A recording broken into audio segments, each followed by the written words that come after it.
जय श्रीमन नारायण दोस्तों, कैसे हैं आप सब। आशा करती हूँ सभी अच्छे होंगे। आज आप लोग सुनेंगे वैशाख महात्म्य कथा के 11वें अध्याय को, जिसमें इक्ष्वाकु राजवंश के राजा का प्रजा सहित किस प्रकार धर्म कार्य करने से यमराज उनके आगे हार गया। तो राजा मिथिल बोले, हे महाराज, आपने जो वैशाख मास में धर्म वर्णन किए हैं वो बहुत ही सुलभ हैं, जिनसे विष्णु भगवान प्रसन्न होकर तत्काल ही अर्थ धर्म काम मोक्ष प्रदान कर देते हैं। ऐसे वेद विहित धर्म संसार में लोगों को बिल्कुल भी ज्ञात नहीं है। लोग इन सब से अनजान हैं। राजस धर्म और तामस धर्म अनेक प्रकार से विख्यात है, जो कठिन साध्य हैं, जिनके करने में बहुत यत्न और बहुत द्रव्य खर्च करना पड़ता है। कोई माघ मास के, कोई चतुर्मास के और कोई विपरीत मात धर्म की प्रशंसा करते हैं। यह क्या कारण है, सो मुझे कहिए। तो श्रुतदेव जी बोले, हे राजन, वैशाख के कर्तव्य धर्म प्रख्यात क्यों नहीं है और अन्य धर्मों में संसार की ख्याति क्यों नहीं है। सो सुनो, संसार में रजोगुणी और तमोगुणी पुरुष बहुत हैं, जो पुत्र पौत्र तथा धन संपत्ति आदि संसारिक भोगों को दिन रात चाहते हैं। कोई बिरला ही मनुष्य स्वर्ग पाने के लिए यज्ञादिक धर्म कार्य करते हैं। बड़े बड़े कर्मों द्वारा तुच्छ आशा के लिए अपने अभिष्ट कार्य की सिद्धि चाहते हैं। इसीलिए राजस और तामस धर्म संसार में प्रख्यात हैं। जो सात्विक धर्म भगवान को प्रसन्न करने वाले हैं, वे छिपे हुए हैं। जिससे ऐहिक और पारलौकिक सुख की प्राप्ति होती है, उसे भगवान की माया में घिरे हुए मूढ़ बुद्धि वाले मनुष्य कभी नहीं जान पाते। यह पृथ्वी पर गोपनीय है। जो वैशाख मास के कहे हुए धर्मों में सतोगुणी मनुष्य के धर्म है, इसका कारण तुम्हें बताता हूँ, वो सुनो। इक्ष्वाकु के कुल का भूषण काशीपुरी में राजा नृग का पुत्र सार्वभौम बड़ा यशस्वी कीर्तिमान नाम का राजा हुआ। यह जितेंद्रिय क्रोध को जीतने वाला ब्रह्म्य और राजाओं में उत्तम था। एक दिन राजा आखेट करता हुआ वशिष्ठ जी के आश्रम की ओर जा पहुंचा, तो मार्ग में महात्मा वशिष्ठ जी के शिष्यों को, जो कहीं प्याऊ लगा रहे थे, कहीं छाया, कहीं मंडप बनवा रहे थे, कहीं वापी निर्मल करवा रहे थे, कहीं बैठे हुए मनुष्यों की पंखों से हवा कर रहे थे, कहीं सुगंधित वस्तु एवं फलों को दे रहे थे, मध्याह्न के समय छत्री दान कर रहे थे, सायकाल के समय ठंडे पेय पदार्थ और तांबुल दे रहे हैं, कहीं नेत्रों में कपूर लगा रहे हैं। ये देख राजा ने पूछा कि तुम कौन हो और ये सब क्या कर रहे हो। वे बोले, हम गुरु वशिष्ठ जी के शिष्य हैं। हम वैशाख में कर्तव्य कर्मों को गुरु वशिष्ठ जी की आज्ञा से कर रहे हैं, जिनके करने से धर्म, अर्थ, काम और मोक्ष की प्राप्ति होती है। और विशेष फल जो तुम पूछना चाहो, हमारे गुरुजी से जाकर पूछ सकते हो। हमारे पास इतना समय नहीं जो हम तुमको बता सकें। ये सुनकर राजा वहां से तत्काल चल दिए और गुरु वशिष्ठ जी के आश्रम में जाकर मुनि को प्रणाम किया। मुनि से सम्मानित हो राजा कहने लगे, हे मुनिवर, मैं मार्ग से थककर अतिथि सत्कार की इच्छा से आपके पास आया हूँ।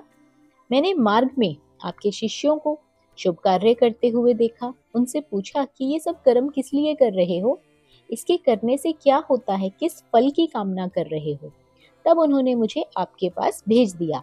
कहा कि हमारे पास बताने का समय नहीं है, हमारे गुरुजी से जाकर पूछ लीजिए। इसीलिए मैं आपके पास आया हूँ, ताकि आपसे इन धर्मों को मैं सुन सकूं। मुझे इन सब को जानने की प्रबल इच्छा हो रही है। तब वशिष्ठ जी ने प्रसन्न होकर राजा को वैशाख मास के विधि पूर्वक सब धर्म कर्म बताए और कहा, हे राजन, तुम अपने राज्य में प्रजा को भी आदेश दे दो, और जो कोई वैशाख में शुभ धर्मों को न करे उसे दंड दो। इस प्रकार वशिष्ठ जी ने वैशाखोक्त सब धर्म सुनकर भक्ति पूर्वक उनकी पूजा कर राजा अपने घर चला गया और सभी धर्मों को करने लगा।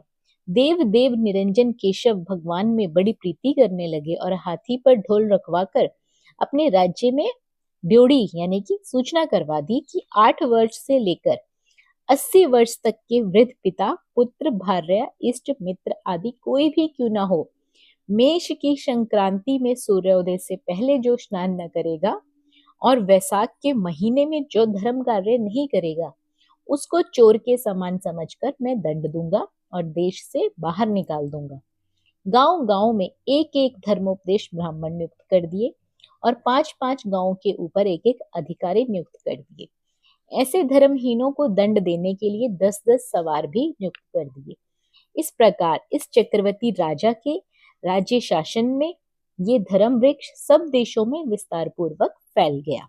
जो मनुष्य प्रमाद से भी इस राजा के नगर में मर जाते हैं, उनको निसंदेह विष्णु लोक प्राप्त होता है और यमलोक नहीं जाना पड़ता। इस प्रकार सूर्यवंशी राजा ने यम के लेखों को मिटा दिया, जिससे कि चित्रगुप्त के पास लिखने के लिए कुछ भी काम न रहा। सभी पापी लोग नरक से खाली हो गए। वैशाख के प्रभाव से सभी प्राणी निर्मल रूप धारण करके विष्णु लोक और देवलोक में जाने लगे। इस प्रकार स्वर्ग और नरक दोनों खाली हो गए। तब नारद जी धर्मराज के पास जाकर बोले, हे राजन, नरक में पहले जैसा हाहाकार शब्द अब सुनाई नहीं देता। खोटे कर्म करने वाले और दंभ से लिप्त पापी मनुष्य तेरे लोक में क्यों नहीं आते? चित्रगुप्त के पास भी कोई लिखा पढ़ी का काम नहीं है, वह भी मुनि की भांति हाथ पर हाथ धरे मौन बैठा है। इसका क्या कारण है? तब धर्मराज बोले, हे नारद जी, आजकल पृथ्वी पर जो राजा है वह ऋषिकेश पुराण पुरुषोत्तम का बड़ा भक्त है। उसने अपने देश भर में मुनादी करा दी है कि 8 वर्ष से लेकर 80 वर्ष तक के सभी छोटे बड़े बूढ़े मेष की संक्रांति से लेकर वैशाख मास में धर्म कार्य करेंगे। उल्लंघन करने वाले दंड के भागी होंगे, जिसके डर से वहां की प्रजा के वैशाख धर्म कार्य करने लगे हैं और मेरे लोक में आने के सभी मार्ग बंद हो गए हैं और सब ब्रह्म हत्या आदि पापों से छूटकर सीधे विष्णु पद को प्राप्त होते हैं। अब मुझे कुछ दिखाई नहीं दे रहा, अतः मैं उस महाबली से युद्ध करके उसे मारूंगा। यदि वह मुझसे न मरेगा तो मैं ब्रह्मा के पास जाकर निवेदन करूंगा और स्वस्थ हो जाऊंगा। इस प्रकार नारद जी से सलाह करके मृत्यु, रोग, जरा आदि सेवक तथा 50 कोटि यमदूतों को साथ लेकर यमराज दंड उठा भैंसों पर चढ़ पृथ्वी पर आया और शीघ्र ही उस राजा को पुरी को घेर महाशंखनाद करने लगा। जब राजा ने ये सब सुना तो यम ने आकर मेरी पुरी के चारों ओर घेर ली है। तब अत्यंत क्रोध में अपनी सब सेना सजा नगर से बाहर आया। दोनों में घोर युद्ध हुआ। राजा ने यम की सारी सेना, मृत्यु, काल, रोग तथा दूतों के स्वामी सभी को जीतकर क्षण भर में भगा दिया। यह देखकर क्रोध करके यमराज ने राजा के ऊपर अनेकों बाण चलाए और ढाल तलवार उठाकर राजा को मारने के लिए आया। तब राजा ने 3 बाणों से यमराज के धनुष, ढाल, तलवार आदि सब काटकर गिरा दिए और काल सर्प की तरह फुंकारता हुआ एक तीक्ष्ण बाण यमराज के मस्तक में मार डाला। यम ने भी क्रोध में आकर अपना दंड उठाया और उसको ब्रह्मास्त्र से अभिमंत्रित कर राजा के ऊपर छोड़ दिया, जिससे बड़ा हाहाकार मच गया। तब विष्णु भगवान ने अपने भक्त की रक्षा करने के लिए सुदर्शन चक्र छोड़ा, जो रण में आ ब्रह्मास्त्र का निवारण कर यम को मारने को उद्यत हुआ। यह देख राजा सुदर्शन चक्र को नमस्कार कर स्तुति करने लगा, हे विष्णु भगवान के हाथ के आभूषण, हे सहस्त्रधार, तुमको नमस्कार है, मेरा नमस्कार है, बारंबार नमस्कार है। तुमको संपूर्ण प्राणियों की रक्षा के लिए भगवान ने धारण किया है। हे महाबली विष्णु भक्त, आप इस यम की रक्षा करिए। तब सुदर्शन चक्र राजा की स्तुति करने पर बैकुंठ को चला गया और यम बहुत उदास हो ब्रह्मा के पास गया, जहां लोकपाल और दिक्पाल बैठे उपासना कर रहे हैं। चारों इतिहास पुराण शरीर धारण कर खड़े हैं। समुन्दर, नदी और सरोवर मूर्तिमान बैठे हैं। पीपल आदि सभी वृक्ष खड़े हैं। वापी, कुआं, तालाब और पर्वत सब मूर्तिमान है। दिन, रात, पक्ष, मास, कला, काष्ठा, निमेष, ऋतु, अयन, युग, संकल्प, विकल्प, उन्मेष, ऋषियोग, करण, पूर्णिमा, अमावस्या, सुख, दुख, भय, लाभ, अलाभ, जय, अजय, सतोगुण, रजोगुण, तमोगुण, शांत, मूढ़, अतिपोर, प्राकृतिक विकार, कफ, बात, पित्त आदि सब चराचर मूर्तिवान हो। सेवा उनके बीच में यमराज सेवकों सहित लज्जावान हो मुख मलिन जड़ से करे वृक्ष की तरह गिरे जा रहा है और त्राही त्राही पुकारने लगा, जिसको देखकर ब्रह्मा की सभा में सभी आपस में अचरज से कहने लगे कि ऐसे यम को, जिसे काम से क्षण भर का भी अवकाश नहीं मिलता था, इसके यहाँ आने का क्या कारण है, जिसके वस्त्र फट रहे हैं। चित्रगुप्त भी इसके पीछे पीछे आ रहा है।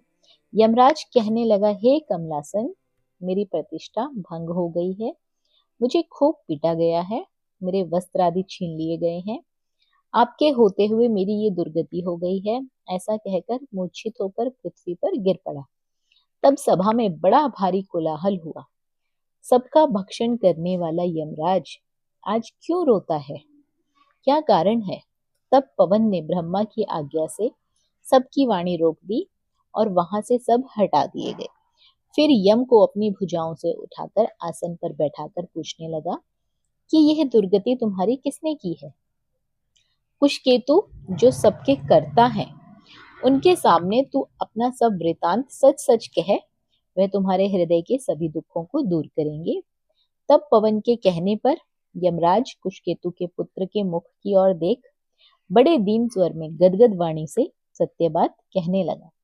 इस प्रकार यमराज राजा के आगे हार गया, क्योंकि राजा ने बहुत धर्म कर्म किए थे वैसाख के मास में, जिससे उसे विष्णु भगवान की असीम कृपा की प्राप्ति हुई। तो इस प्रकार वैसाख मास में धर्म कार्य करने से विष्णु भगवान की कृपा सदैव बनी रहती है।